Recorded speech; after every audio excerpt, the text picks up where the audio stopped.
He is the proud owner of the Most Violent Man in the World Championship. He is the one and only Eddie Alvarez. He's coming off that great win over Justin Gaethje on December 2nd in Detroit, and he is kind enough to join us on the phone right now. Eddie, how are you? I'm excellent. What's up, Ariel? It's great to talk to you, Eddie. Are you still on cloud nine after that victory? How would you describe how you're feeling, 9 days later? Cloud nine. No, I'm at the mall with my wife and my daughter. We're getting some Christmas shopping done. back to normal life. So I gave you kind of a 15-minute break from Christmas shopping.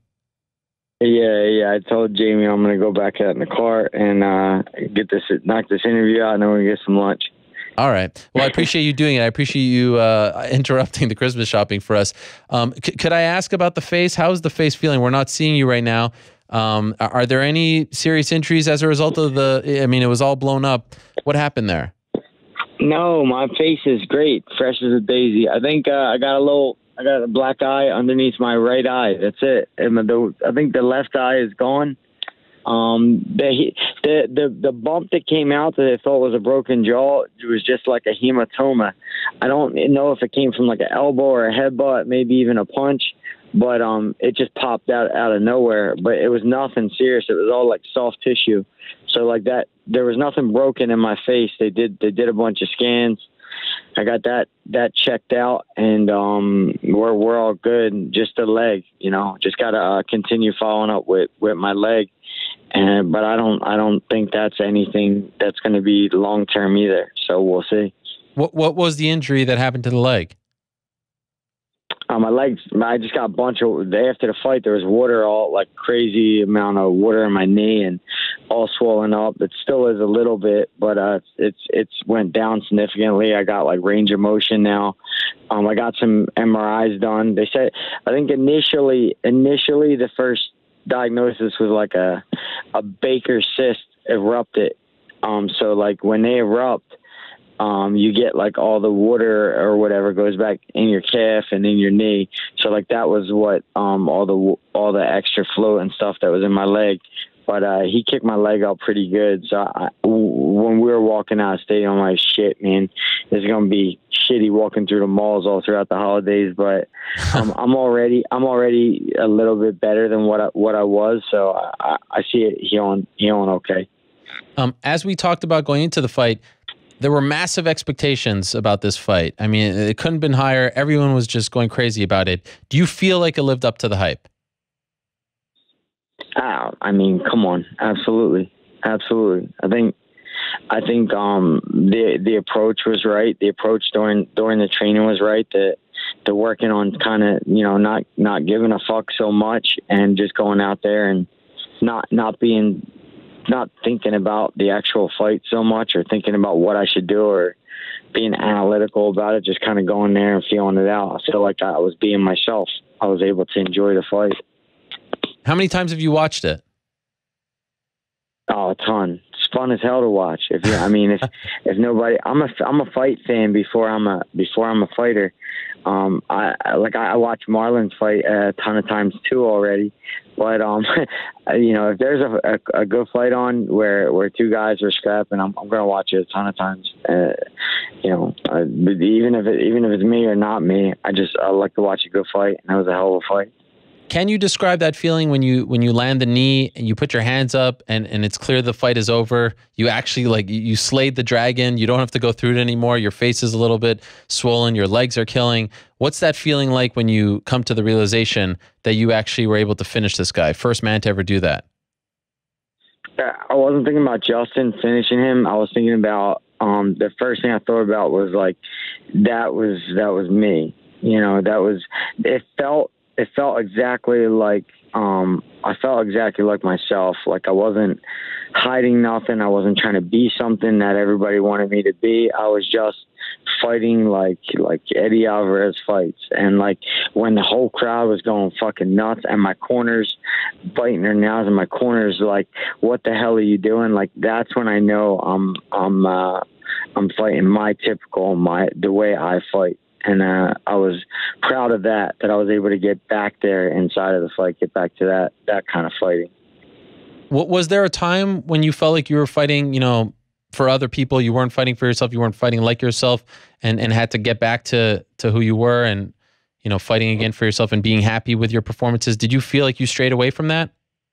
Yeah. Even, I won a world title not being totally comfortable, not being totally confident in what I do. I managed to win a world title. When I look back, I'm like, hell, man, you weren't even in the right mind frame. You weren't even fighting like yourself, and you were able to capture a world title. So if you're able to let go of these things and let go of all this expectation, like imagine what you can do. Imagine the things you're able to accomplish. So it just felt good to kind of let go of all that shit and just like say to myself, like, there's nothing to live up to. Like, you ain't shit. You ain't ever gonna really be shit. So like, nobody expected much of you in the first place ever. So just go out there and just be you. Like, that's how I felt in the very beginning when I started fighting. So I wanted to get back there, like let go of all this bullshit that was inside of trying to make people happy. So once I let go of that, I can just kind of be my normal self. There's talk now, considering who you've beaten, and you've kind of gone on this run where you beat other champions from other organizations, that you are the greatest lightweight of all time. How do you feel about that title? It was a great headline, like an awesome headline, and I'm definitely flattered by it. It lets me know that people are recognizing that, like, how much I put in this game, because a lot of people only know me by like my what I've done in the UFC, and to be honest, like, I'm not totally happy. I'm just feeling some comfort, and feeling like I'm being myself inside the UFC. So like, it lets me know, like, to the hardcore fans and the people who've always been watching me from like all the way back in 2003 when I was fighting at basketball gym to now, like they recognize that, like, it took me a while to, like, not took me a while, but I wasn't just like top in the world this year. I've been top 2 in the world since 2008. And it's easy to become like a name and a star in this sport, but to do it for 10 years, it's really tough. It's really tough. You have to have a certain commitment and a certain love for it. And I do. So, I mean, regardless of they say I'm the greatest ever, whatever, there's always going to be opinions, but I just appreciate people, looking at what I've done in the past and looking at, what I accomplished. So now that you've actually been in there with Justin, you're sort of cut from the same cloth. How do you feel about him? Do you feel like you've gained respect for him? Have your opinions changed on him at all? How would you describe your feelings towards Justin after fighting him? It was, I felt like the fight was going to be a mirror image of myself, like will wise. Like I even when we swam in the pool, this guy couldn't swim a lick, and he managed we swam in the pool against each other, but he finished the whole half mile. And like, when you watch this guy swim, you'll be like, there's no way he's going to drown. He managed to finish the whole half mile swim. So like, it said something, like, it's just swim. I understand that, but it said something about him. Like, I probably, like, halfway through went, fuck this, I'm not swimming. I can't swim. I'm going to end up trying. He finished the swim. So I knew, like, he's a lot better at fighting than he is at swimming. I'm like, this guy, he's just not going to give up. It's not in him. So he's that type of guy. I knew that going into the fight, it was important to match his will. Like, that needed to be matched, and his energy, like the kind of energy he brings to the fight, he brings a pace. I needed to match both of them, but be more skillful. So like, I couldn't just say, oh, I'm more skillful than this guy, I'm going to rely on that and I'm going to beat him because of that. I needed to pick up my energy, and I needed to pick up the will, like the spirit part. I needed to match him in both them realms and then be more skillful. So I feel like we did a good job matching him in that department, and then bringing a little more game plan and skill into the game. From my perspective, the most impressive thing that you've ever done in your career isn't all the championships, beating all the champions, the big names. It's that you didn't allow the Conor fight to define you, and in fact, you've seemingly become a better fighter as a result of it. that could break a lot of people, but somehow you were able to turn that into a positive and rise above it all, and you're more beloved now than ever. How are you able to do this? Because I don't ever look at this is a long-term thing. I tell everyone, this is a marathon, not a sprint for me. Like fighting's been a journey for me more than just like fighting another guy. And I put this on my Instagram not long ago. Like, fighting's not just about going in and punching another guy in the face. Fighting for me is a lifestyle. It's a journey to like find out what the fuck I'm made of and who I am. So like when I look at the long term, it's very simple to take a loss like that and go, shit, dust it off. Let's grow and let's try to get a little bit better. But I think if someone don't truly love the sport and they're just kind of looking for the money, looking for the fame, looking for all the material shit, they'll quit pretty easily. Like off a big loss, or like, you know, you get embarrassed in front of, you know, these millions of fans, they might go, fuck this, I'm not into it. But I sincerely love fighting. It's more of a lifestyle than it is for me than a hobby. So that's how I think I'm able to kind of get through that kind of shit. You know, I'm competitive, so I can't stand the fact that I didn't put it down at MSG. Like in that big moment, I'm pissing myself about it, and I'd love to get it back. But I think dusting myself off and knowing that this is a longer journey than just one single fight. That's how, you know, we get over that kind of shit. You mentioned, you know, back in the day, people watching you back in the day, the early days of your career. Someone who was watching you back in the day was Dustin Poirier. Dustin Poirier said on the show last week, quote, "The thing is, I grew up looking up to Eddie. He was a big name fighting in Japan. HGNet used to do specials on him. I was a young fighter. I really liked the guy. Now still I respect the fighter. He's a strong fighter. He has a lot of heart. But as a person, he's a bitch. He's talking shit. When I stood up for him in the heat of the moment, I thought that maybe they were accidents, the knees. And now I've gone back and watched the fight as a fan, like you said. And he thinks that you quit, not the other way around. He thinks that you quit, and he kind of put down the challenge. He said, let's go 5 rounds. Let's figure this out. Do you want to figure it out with him? Do you want to fight again, or are you done with Dustin Poirier? Considering what I just did, it'd be the silliest thing I could do. They put me against an undefeated rising star. They're going to give Justin Gaethje a title fight. If Justin Gaethje beat me, he was going to fight for the title. Didn't happen. Knocked the guy out who's never been beat in his life. And I respect Dustin's like push. He's doing his best job, but it's like it's all for nothing. I mean, it'd be silly for me to let me go backwards and look at that guy. Like I'm looking the same way he's looking forward at like Tony Ferguson. We're keeping our eye on the Khabib Barboza fight, and you know, I'm trying to help. I'm going to do my best to help Edson whoop on Khabib. So we'll see how that top shakes out. And like I said, this is my last fight. You know, I have one fight left, so I'm going to sit down with the boss man. He texted me on the way home. So we had a little bit of a conversation on my way home from Justin Gaethje fight, and I think we're gearing up to talk about a mega fight. So it shouldn't be long before we sit down and talk to Dane, and we get some things hashed out about doing something big. Whoa! Well, when you say mega fight, what are you referring to? We need to sit down and talk about it first. I should be heading out to Vegas within the next couple of weeks. I don't know if we're gonna let the holidays settle down and then do it, or maybe do it before. But I'm excited about the future, and I'm excited about putting some stupid ass fights on, like crazy big fights for the fans. So did he throw out a name when he was talking about mega fights? We'll see. We'll see whatever. Look, all I can say is just, you know, stay tuned. For my fights, whenever I'm stepping back in the octagon, I just feel nice and comfy now, and everybody's going to be able to get to see that same exact product you just seen, that same violent, that same finishing self coming, because I'm just finding my groove. Like, they thought they're going to bring a young guy in and take my name. And the truth is, I'm just getting warmed up. I'm just getting warmed up in here. So I'm having a good time. Does the name rhyme with Late Niaz?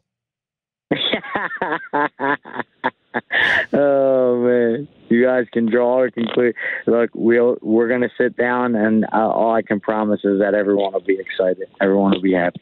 Is it fair to say that you're not going to fight out the contract, that you want to re-sign beforehand?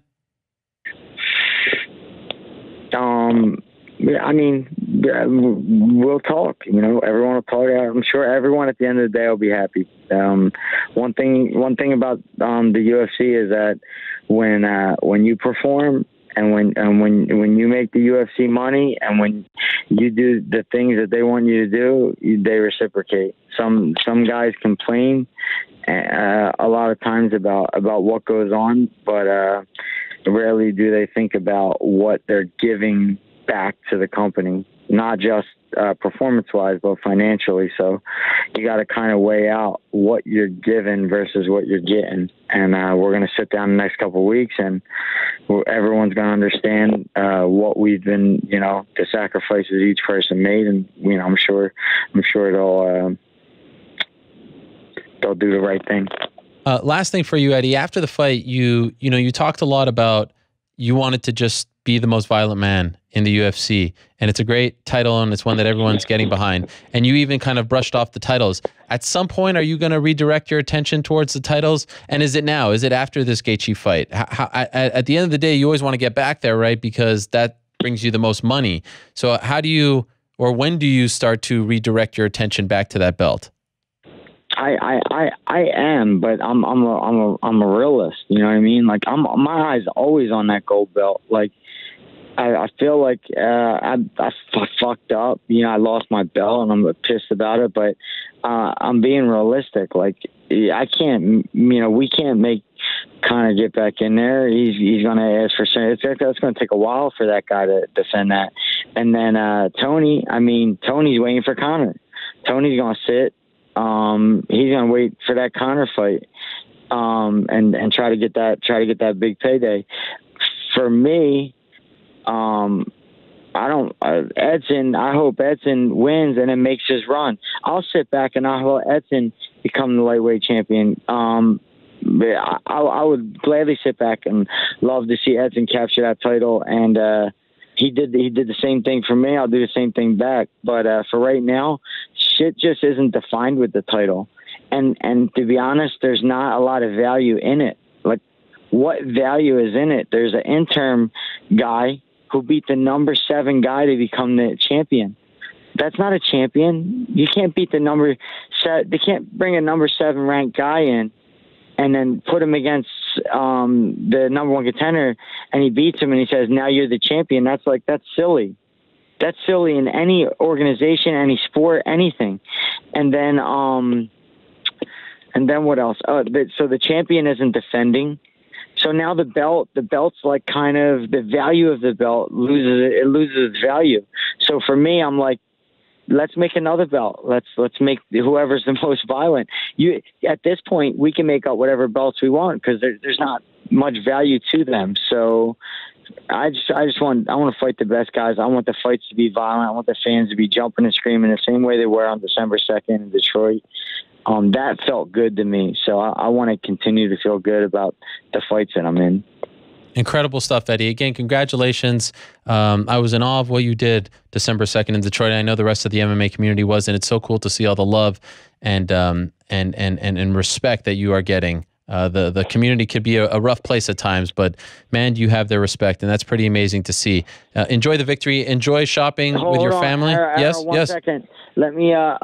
So I've been doing some pretty exclusive shit on this Trale app. I'm sure everybody's seen it. Okay. It's Trale, Trale, and it's an app. You go on it. It goes from anything to my full entire weight cut, me cutting weight, me headed to the hospital after the fights, inside the locker rooms. It's super exclusive.